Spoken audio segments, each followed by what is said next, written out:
Assalamualaikum warahmatullahi wabarakatuh. Selamat malam, selamat berjumpa kembali di Learning Management System LMS Universitas Jepara. Pada kesempatan kali ini saya akan menjelaskan teknik pengemasan atau pembuatan evaluasi tengah semester dengan memanfaatkan activity assignment atau quiz. Dalam hal ini nanti kita praktekkan menggunakan quiz di LMS Universitas Jepara, kemudian diintegrasikan dengan Siakat dan Learning Universitas Jepara. Tentang LMS Universitas Jepara, jadi mulai tahun 2018-2019 awal Unis itu telah melakukan sistem pembelajaran secara daring dan praktis. Semua perubahan-perubahan di Siakat telah dilakukan, termasuk sinkronisasi data kurikulum, kemudian mahasiswa dan seterusnya. Yang di LMS nanti kita akan membuat kuis untuk evaluasi tengah semester, karena di setiap pertemuan kita sudah melakukan atau sudah menampilkan materi yang kita sampaikan di setiap pertemuannya, kemudian di setiap topik pembahasan kita selalu memperlakukan evaluasi, sehingga ini sangat mudah sekali ketika kita mau melakukan evaluasi tengah semester. Kita tinggal mengambil evaluasi di setiap topik yang ada, jadi tinggal mengambil ya. Kemudian soal yang ada di kuis ini, kuis LMS, nanti kita integrasikan di Siakat. Jadi sebenarnya supaya mahasiswa bisa mengerjakan UTS, mahasiswa tersebut harus kita hadang dengan password ya. Jadi di password, setiap mahasiswa punya satu password. Kita hadang untuk melakukan blocking terhadap sistem keuangan dan persentase kehadiran. Jadi nanti mahasiswa yang pada kesempatan ini atau akan melakukan UTS yang masih bermasalah di administrasi keuangan, kemudian presentasinya tidak memenuhi persyaratan misalnya 75% kehadiran, maka dia tidak bisa atau tidak mendapatkan password ya. Artinya dia tidak bisa mengerjakan UTS. Kemudian soal yang kita unggah di LMS ini atau yang kita buat di LMS nanti kita unggah di Siakat atau sistem informasi dosen. Nanti kita gunakan untuk kegiatan GKM yang akan dievaluasi oleh gugus kendali mutu prodi ya. Kemudian juga di cross check dengan RPP-nya. Nanti akan menggunakan soft file ya, secara langsung. Karena ini datanya terintegrasi dengan Siakat, kemudian e-learning, kemudian dengan sistem yang baru, sistem GKM dan sistem UPM. Selanjutnya, data dari Siakat ini dan data dari LMS akan ditampilkan di e-learning mahasiswa. Jadi jadwal pelaksanaan UTS nanti akan tampil di e-learning mahasiswa, kemudian password atau token yang dihasilkan dari generate Siakat LMS ini akan ditampilkan di e-learning mahasiswa. Dan hanya mahasiswa yang syarat administrasinya selesai atau syarat administrasi terpenuhi, presentasi kehadirannya terpenuhi, dia yang bisa membuka token ini. Jadi kalau ini tidak terpenuhi maka tokennya tidak bisa dibuka, yang artinya jika token ini tidak bisa dibuka atau tidak diketahui, mahasiswa tidak akan bisa mengerjakan evaluasi tengah semester ini. Jadi prosesnya ada 3 tempat yang akan saya jelaskan, tapi nanti kita berproses di LMS dan si SIA dosen. Untuk e-learning mahasiswa tidak akan saya praktekkan di kesempatan kali ini. Oke, langsung saja kita buka SIA dosen atau dosen.unisnu.ac.id. Saya masuk ke dashboardnya atau sistem pengelolaan Siakat.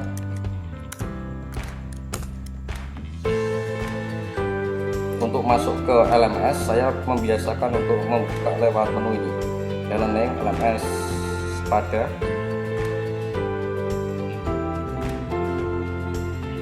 Kemudian saya pilih ini ya, misalkan mata kuliah. Di sini saya harus login dulu.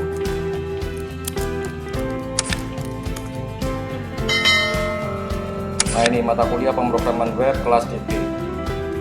Ini dosen-dosen kemarin banyak yang menanyakan di absensinya nggak masuk ke sebenarnya di track lewat grade ini bisa. Jadi di grade ini semua presensi mahasiswa ini presensi kehadiran waktu. Nah ini berarti dia nggak melakukan presensi dan seterusnya ya. Jadi lewat menu itu sebenarnya bisa dideteksi siapa saja yang belum melakukan presentasi. Nah nanti kita membuatnya di ini di evaluasi tengah semester. Kebetulan ini semua mahasiswa harus atau saya wajibkan untuk simulasi evaluasi tengah semester. Soalnya sama dengan soal UTS, namun saya acak dan mahasiswa yang akan mengerjakan UTS harus mencapai nilai minimal 80 supaya menu siakatnya evaluasi tengah semesternya muncul. Jadi kalau belum mencapai nilai 80 UTS-nya tidak muncul di sini. Oke, sekarang kita mulai untuk membuat kuisnya. Kita aktifkan mode editnya, turn editing on. Kemudian di kolom ini, sebelum kita ini, mohon Bapak Ibu untuk tidak merubah ini ya, evaluasi tengah semester. Jadi ini yang menjadi kunci supaya bisa disinkronisasi ke e-learning. Jadi apapun isinya yang di atas, 7 pertemuan atau 6 pertemuan atau berapapun, yang penting ini jangan dirubah. Walaupun kosongan nggak apa-apa, tapi jangan dirubah karena itu menjadi penanda yang akan disinkronkan ke e-learning. Oke, sekarang kita tambahkan activity, bentuknya kuis. Jadi sebenarnya pakai atau menggunakan assignment ini bisa, cuman ini terlalu simple ya. Dan assignment kita akan melakukan penilaian terhadap pekerjaan mahasiswa atau jawaban mahasiswa. Tapi kalau kuis kita tidak usah atau tidak perlu melakukan penilaian, jadi otomatis nanti nilainya muncul. Kita tambahkan kuis baru, kita beri nama ujian tengah semester. Kita kasih deskripsi di sini, kerjakan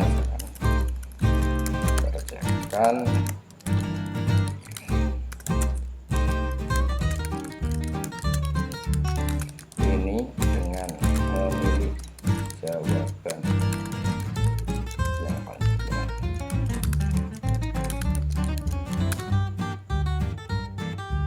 atau memilih jawaban tidak memilih salah satu jawaban.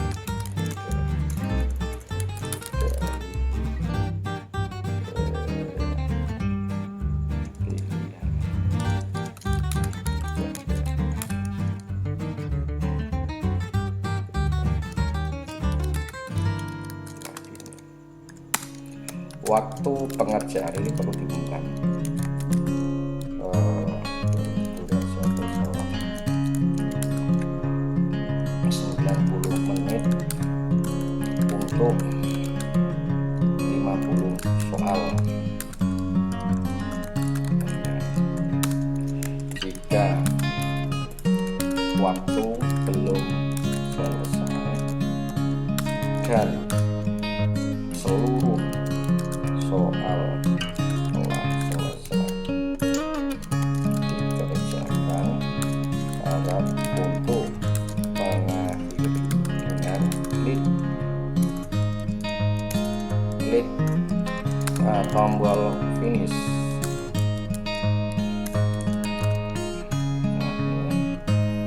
Kemudian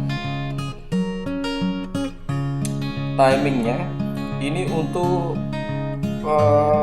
jadwal ya, kapan ujian ini boleh dibuka. Jadi di sini kebetulan di Fakultas Sains Teknologi sesuai dengan jadwal kuliahnya, jadi jam 7.30 sampai jam 10 ya. Tanggalnya berarti minggu depan. Ini hari Selasa, kalau minggu depan berarti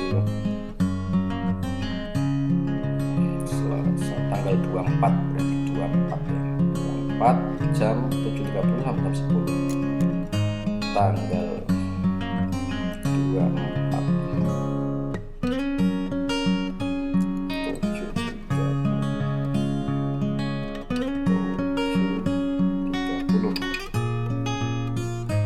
tapi ini lebih baik dikoordinasikan ke fakultas karena kuis itu akan berat nanti juga oleh mahasiswa kalau berbarengannya.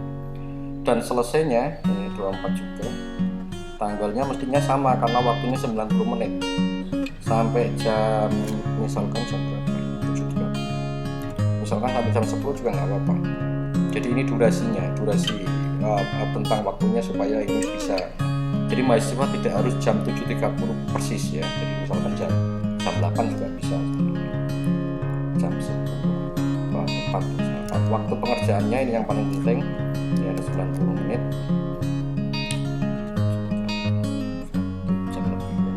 satu jam lebih ya.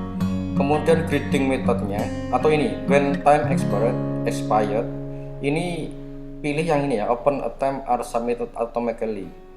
Artinya gini, jadi kalau waktunya sudah habis dan mahasiswa belum klik finish, ini akan otomatis terkirim ke server. Atau misalkan mahasiswa belum selesai mengerjakan soal, kemudian handphone yang digunakan untuk mengerjakan hang atau apa misalkan, nah ini nanti otomatis akan terkirim ke server.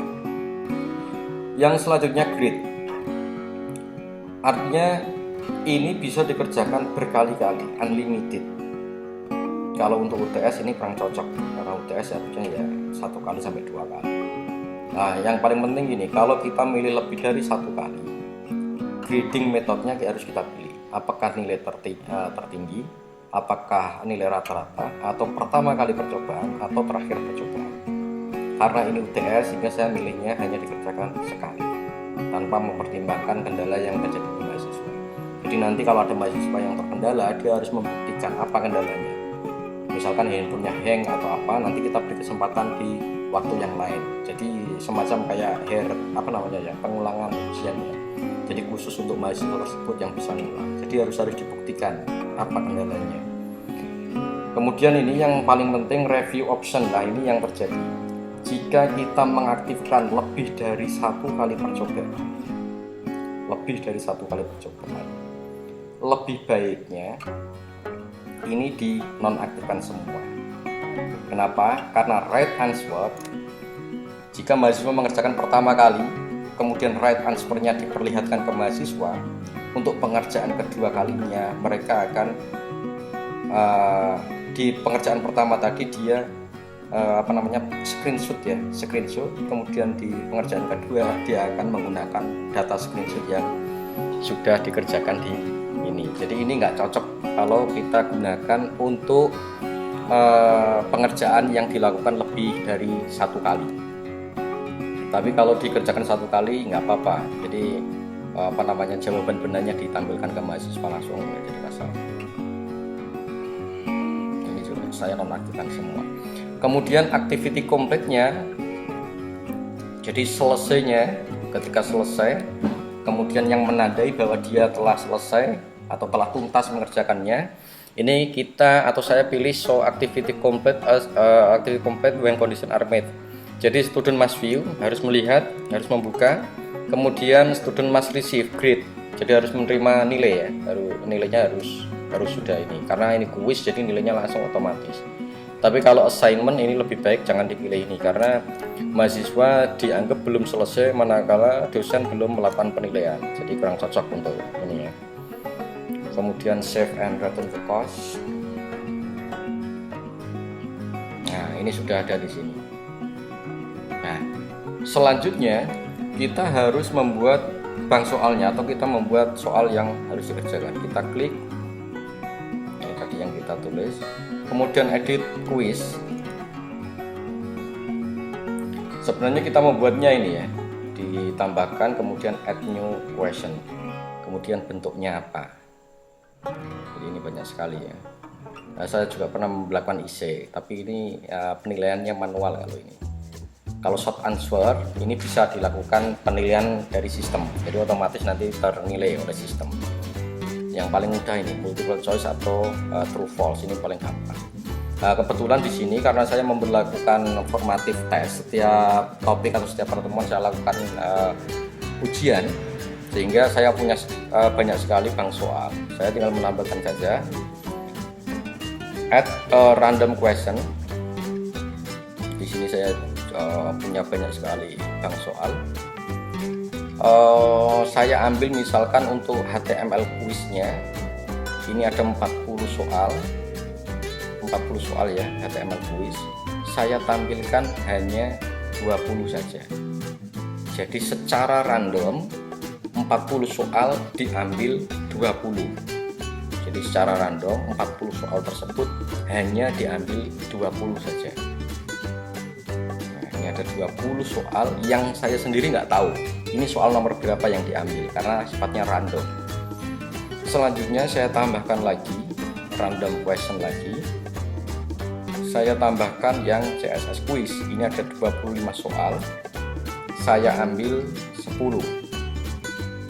Kemudian saya tambahkan, karena di sini sudah 20 tambah 10 maksudnya menjadi 30 soal. Nah, ini sudah 30 soal. Kemudian saya tambahkan lagi, karena saya rencanakan ada 50 soal JavaScript, saya tambahkan 10 lagi.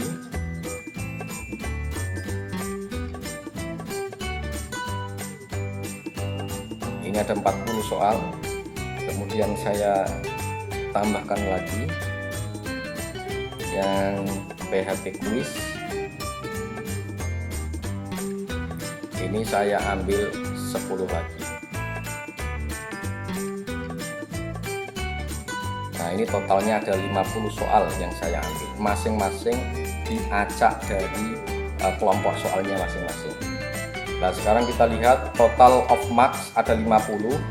Jika kita menghendaki nilainya nanti menjadi 100, mestinya ini kita rubah satuannya menjadi 2. Ya, ini sudah 51. Ini juga diubah. Diklik, kemudian diubah atau diketik angka 2, kemudian di enter. Jadi ini biar berubah ya, tapi sementara ini saya lewati dulu. Saya kembalikan saja ke ini. Kalau ini dirubah jadi 100, di sini juga harus diubah jadi 100 nilai maksimalnya. Kalau tidak, nanti mahasiswa yang mendapatkan nilai 11 pun dia akan dinilai sebagai 10 atau nilainya 10 ya. Jadi ini harus kita set ke 100. Kalau sudah, jika Bapak Ibu menghendaki ini di shuffling atau diacak, jadi tadi kita ngambil soal dari 40 diambil 20 diacak. Kemudian soal 25 diambil 10 diacak. Kemudian urut-urutannya ini HTML quiz, kemudian CSS quiz, kemudian JavaScript dan seterusnya. Ini jika menghendaki diacak, ini tinggal diklik ini. Klik. Jadi nanti urut-urutannya akan mengacak sendiri. Jadi nomor 1 misalkan langsung PHP quiz, nomor 2 JavaScript quiz. Jadi tidak urut seperti ini. Jadi ini soal sudah selesai dan siap untuk diujikan. Nah, ini siap diujikan. Bapak Ibu, untuk kuis biasa atau formatif sampai langkah ini sebenarnya sudah selesai. Tapi tadi sudah saya jelaskan, setiap mahasiswa yang akan mengerjakan UTS ini dia harus mendapatkan password.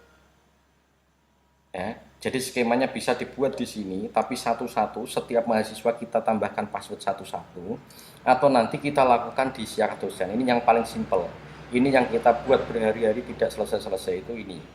Oke, kita cara yang mudah saja, karena kalau saya jelaskan cara membuatnya di sini, ini nanti kelamaan ya. Jadi kita nambahkan satu-satu yang acak, passwordnya acak sekali. Kita ekspor saja dulu. Jadi soal yang sudah kita buat di sini, di ini ya, di pertemuan evaluasi tengah semester ini kita buka, kemudian menu sebelah kanan ini diklik, kita ekspor, pilih icon format, artinya nanti bentuknya TXT. Ini kalau kita klik ya, this is a simple format for form a text file, jadi cuma text file aja. Kemudian kita pilih misalkan ini, nah, ini harus diekspor satu-satu, yang ngambil ini aja lah. Kemudian kita ekspor. Kalau sudah kita pilih save, kemudian OK. Ketika kita buka, nah ini soalnya, ini soal, ini jawabannya, ini kunci jawabannya. Kita kontrol A atau seleksi all, kita copy, kita pindah ke Word, kita paste, kasih judul soal UTS apa, sudah kita simpan, kemudian kita upload ya. Jadi prosesnya itu. Ini kebetulan saya sudah mengekspor tadi, jadi ini soalnya ada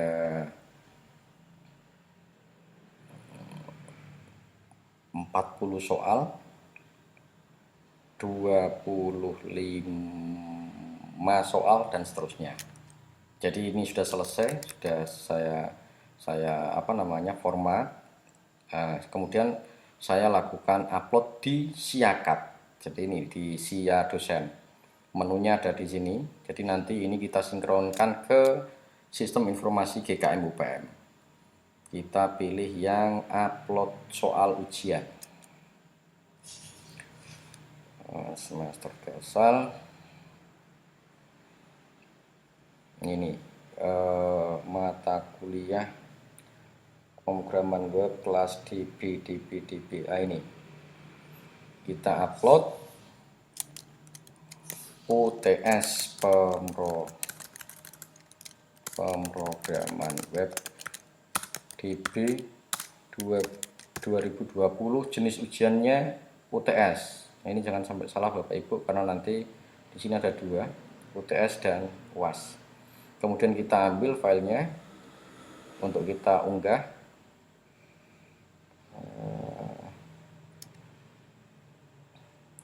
Soal UTS.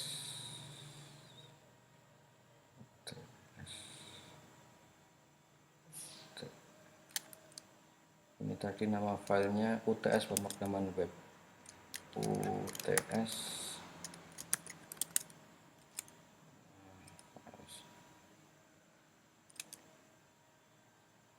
paket soal UTS pemrograman web. Oke.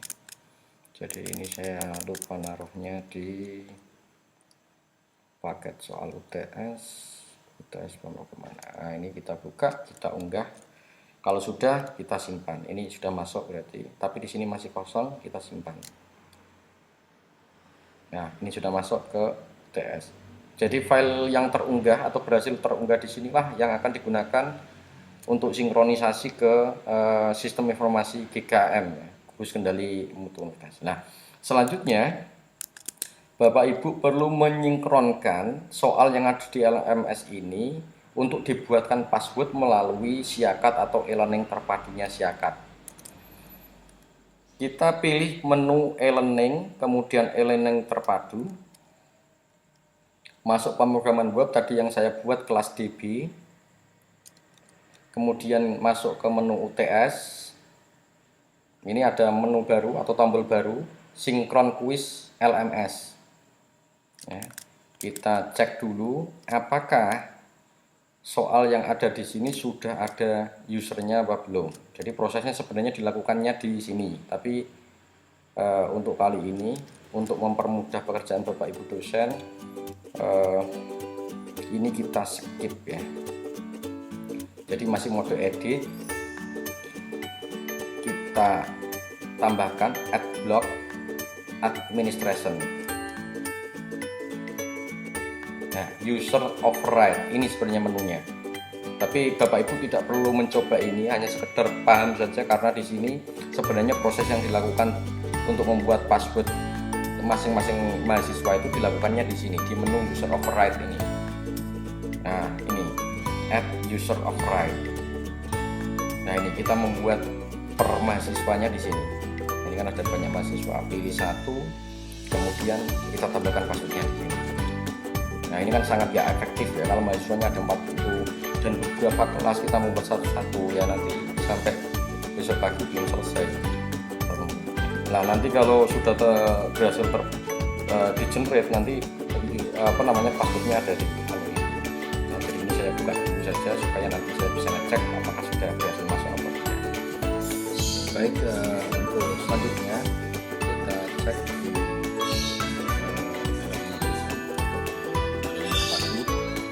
kemudian saya lakukan sinkronisasi quiz LMS. Saya klik. Ini ada dua soal. Saya tambahkan. Saya pilih. Sudah berhasil. Oke. Cek di UTS.